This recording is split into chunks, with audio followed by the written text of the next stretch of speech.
Right, hello YouTube. Hope you can see me. Right, do a little bit of work on the Lexmoto today. So I'm going to show you how to change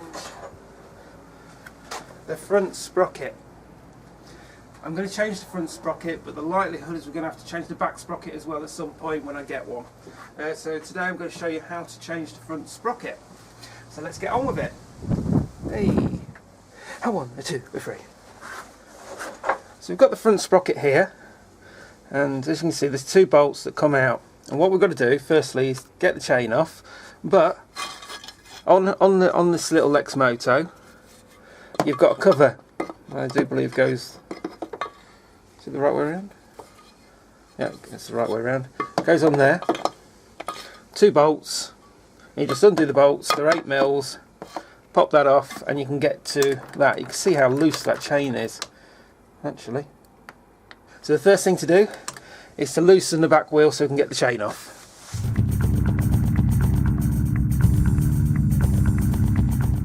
Right, these are both 10mm bolts. Now this is the problem. It shouldn't be that loose. It should no way be that loose. Which to me says these bolts aren't actually tightened up enough. But the tightening up, the undoing, 10mm, is a problem. Oh, don't want that. I want this one, 10mm. There we go, undone. Same again. I'm using the chain in the rear wheel. There we go, all undone. So I haven't taken the chain off yet, but we've undone them. Now we can pop the chain off, which should just move to the side and then turn it. God, there's plenty of room. There we go. There we go. So the chain is off, and put that out of the way. Pop the 2 bolts off.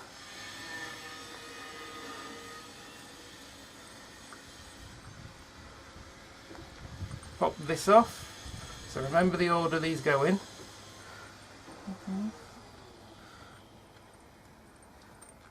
There we go.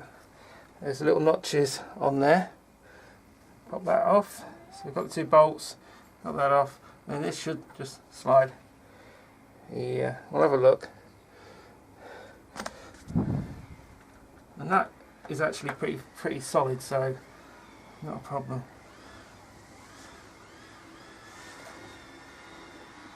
Whoa, that's just weird. Right, so we take the other socket, pop it on. Now it was on that way. I don't think it matters which way round it goes. And that is fairly cool. Ah, that's what it is. What there is, I don't know if you can see it. What there is a groove. And that's what holds it all in place. So what we'll do is pop the chain back on, and then we should just pop the new thing in. I think let's put you up a little bit.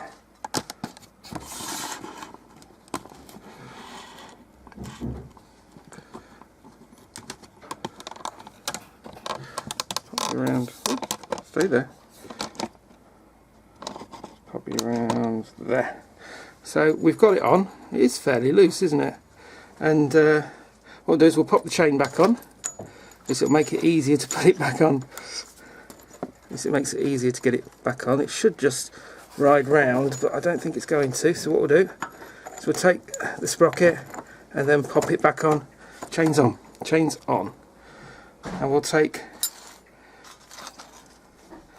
our where's it gone? It was there. At this point I lose stuff. Oh, there it is. Right, so we take this, which what it does, the way it works is it slides on using the notches, then it turns ever so slightly to marry up with the there it is. There it is. It's married up, so it turns. Come on, off you get. So you've got that slot in there, and the way it works is it goes on the slot, and then you just bolt it into place using these 2 bolts. What we'll do is we'll clean them up before I put them on. Right, so we've got everything in place, should be alright. So what we need to do is, what I'm going to do is put a little bit of removable thread locker on it. So I've got removable thread locker, just a dab, don't need much, actually that's enough for two. So what I'll do is I'll do both bolts. So I've got a little bit of thread lock, a little bit of thread lock, don't need much, and then just pop them in.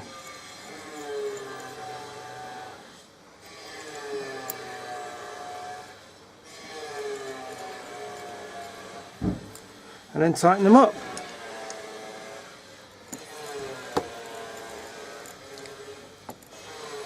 There's one. There's two. We use the chain on itself to tighten them up nice and tight. Do them to your normal torque settings. And that was about right. We've used the thread lock, so that should be alright. Still got a lot of movement in there. Still got, that's a huge amount of movement. So maybe it's the spine. But anyway, it's on. So all you've got to do is reverse the process and put everything back on as you took it off. So there we go. Easy enough. Goodbye YouTube.